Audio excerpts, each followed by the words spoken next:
Good morning to all, welcome to my channel. आज हम पढ़ेंगे हिंदी साहित्य का इतिहास, जो कि सहायक अध्यापक एलटी के लिए बहुत ही महत्वपूर्ण है। हिंदी सब्जेक्ट के लिए, हिंदी विषय वालों के लिए यह वीडियो बहुत ही महत्वपूर्ण है। हिंदी साहित्य के इतिहास लेखन का सबसे पहला प्रयास किसने किया था? फ्रेंच विद्वान गारसा द तासी ने किया था। किसने किया था? गारसा द तासी ने। गारसा द तासी कौन थे? गारसा द तासी एक फ्रेंच विद्वान थे। तासी ने अपनी पुस्तक का नाम इस्तवार द ला लिटरेचर एंदुई हिंदुस्तानी रखा।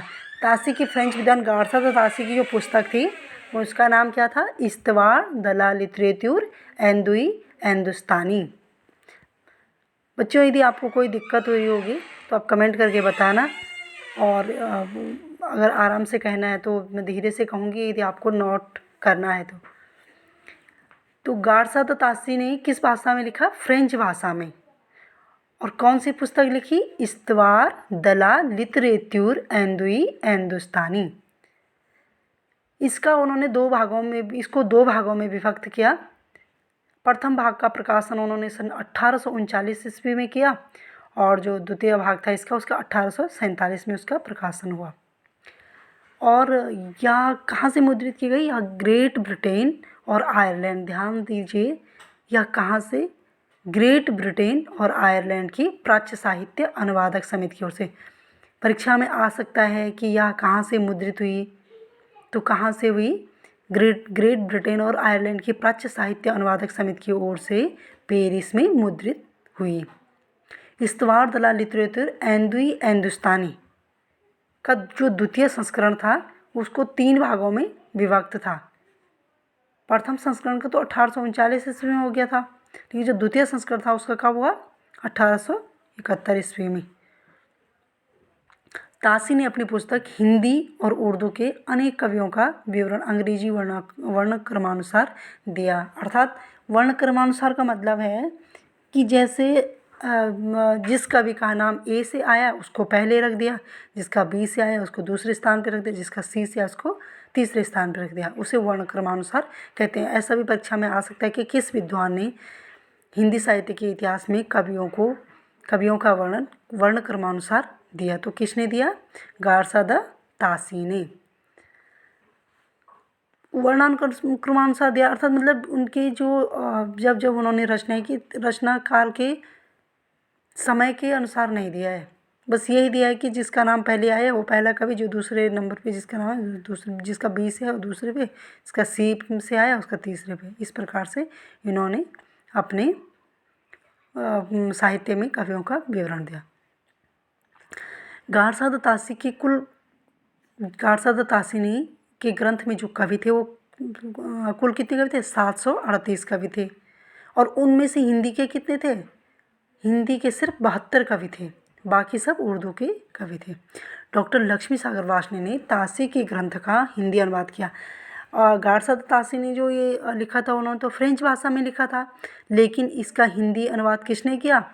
डॉक्टर लक्ष्मी सागर वार्ष्णेय ने तासी के ग्रंथ का हिंदी अनुवाद किया। तासी का ग्रंथ कौन सा था? इस्तवार द ला लिटरेचर एंदुई हिंदुस्तानी। और जो लक्ष्मी सागर वार्ष्णेय ने तासी के ग्रंथ का हिंदी अनुवाद किया उसका नाम क्या था? हिंदुई साहित्य का इतिहास। मतलब हिंदी साहित्य का इतिहास नहीं लिखा उन्होंने लिखा हिंदुई साहित्य का इतिहास। और इसको कब प्रकाशित किया गया? 1952 ईस्वी में। तो तासी की पुस्तक इस्तवार द ला लिटरेचर एंदुई हिंदुस्तानी में एंदुई के लिए, किसके लिए? एंदुई के लिए हिंदवी अर्थात हिंदी, और हिंदुस्तानी के लिए हिंदुस्तानी, उर्दू के शब्द हैं, शब्दों को प्रयोग मतलब हिंदुस्तानी उर्दू अर्थ प्रयुक्त होता है। हिंदी साहित्य लेखन की परंपरा में हिंदी भाषा में लिखा प्रथम ग्रंथ। अब ये तो हिंदी साहित्य का इतिहास जो था वो तो फ्रेंच विद्वान गारसा द तासी ने लिखा था और फ्रेंच भाषा में लिखा था, लेकिन हिंदी साहित्य का इतिहास जो हिंदी में लिखा, हिंदी भाषा में लिखा, किसने लिखा? श्री महेश दत्त शुक्ल ने लिखा। वो क्या था उनके ग्रंथ का नाम? भाषा काव्य संग्रह। क्या था? भाषा काव्य संग्रह। और भाषा काव्य संग्रह का प्रकाशन कब हुआ?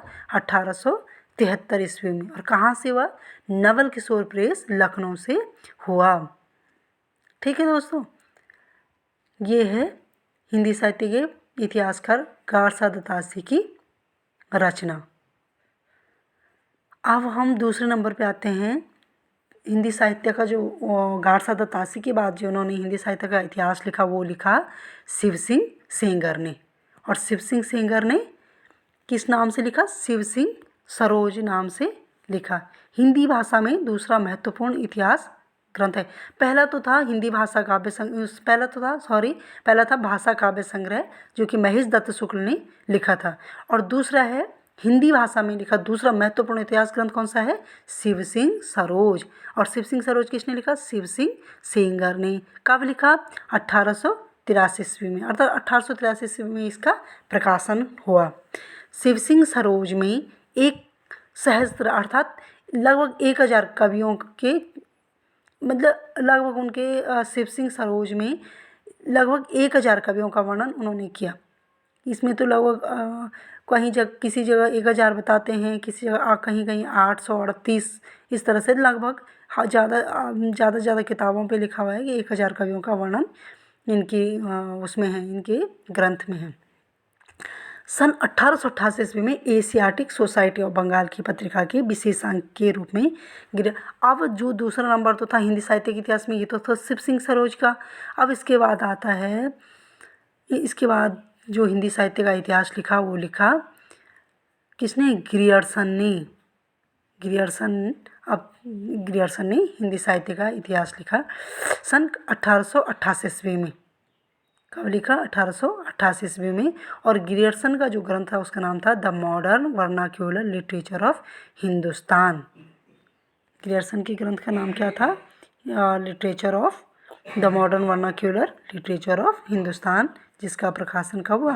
1888 ईस्वी में हुआ। जॉर्ज ग्रियर्सन द्वारा रचित the modern vernacular literature of Hindustan को सच्चे अर्थों में हिंदी साहित्य का पहला इतिहास ग्रंथ माना जाता है। कुछ विद्वान क्या बोलते हैं कि जो इन्होंने जॉर्ज ग्रियर्सन ने हिंदी साहित्य का इतिहास लिखा, हिंदी साहित्य का इतिहास अर्थात उन्होंने जो उनका ग्रंथ था the modern vernacular literature of Hindustan, यही सबसे पहला सही दृष्टि से देखा जाए तो यही हिंदी साहित्य का पहला इतिहास मानना चाहिए। क्यों मानना चाहिए? अब बताते हैं आगे क्यों मानना चाहिए। ग्रियर्सन ने अपने ग्रंथ में 952 कवियों को शामिल किया।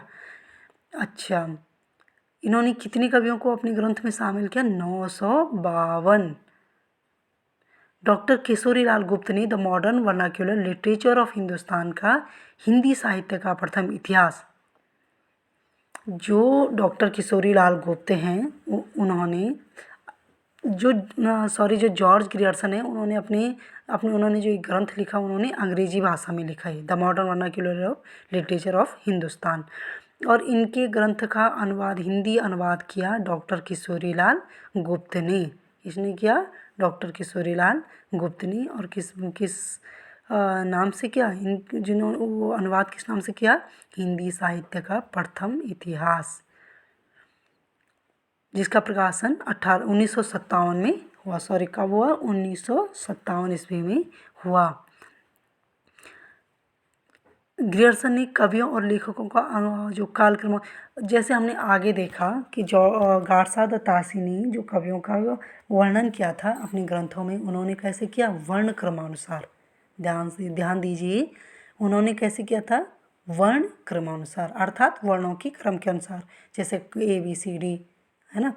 और जो ग्रियर्सन ने किया तो ग्रियर्सन ने काल क्रमानुसार किया, अर्थात जब जिस कवि ने रचना की होगी, जिस समय में की होगी, उसी समय के अनुसार उन्होंने कवियों को उसी क्रम में रखा। विभिन्न युगों की काव्य प्रवृत्तियों की व्याख्या करते हुए उन्होंने सांस्कृतिक परिस्थितियाँ व प्रेरणा स्रोतों का उद्घाटन किया।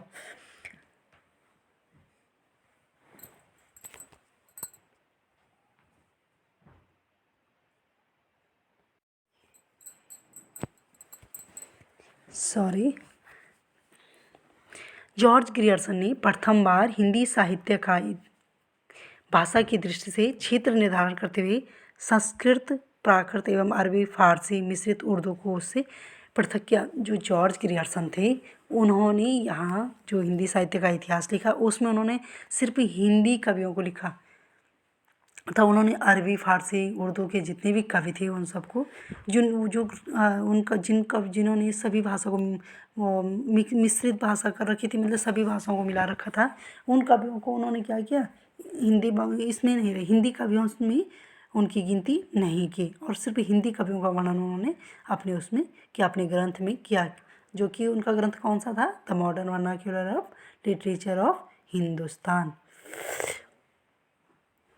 हिंदी साहित्य के विकास क्रम का निर्धारण चारण काव्य, धार्मिक काव्य, प्रेम काव्य, दरबारी काव्य के रूप में किया गया है।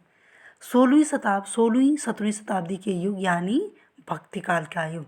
भक्ति काल का युग कब आता है, 16वीं शताब्दी युग में। 16वीं शताब्दी की परीक्षा में प्रश्न आ सकता है कि 16वीं शताब्दी के युग को किस नाम से जाना जाता है, तो भक्ति काल के युग के, ठीक है। और भक्ति काल को स्वर्ण युग के नाम से भी जाना जाता है। और किसने कहा ऐसा, ये कहा है ग्रियर्सन ने कि भक्ति काल स्वर्ण युग माना जाता है।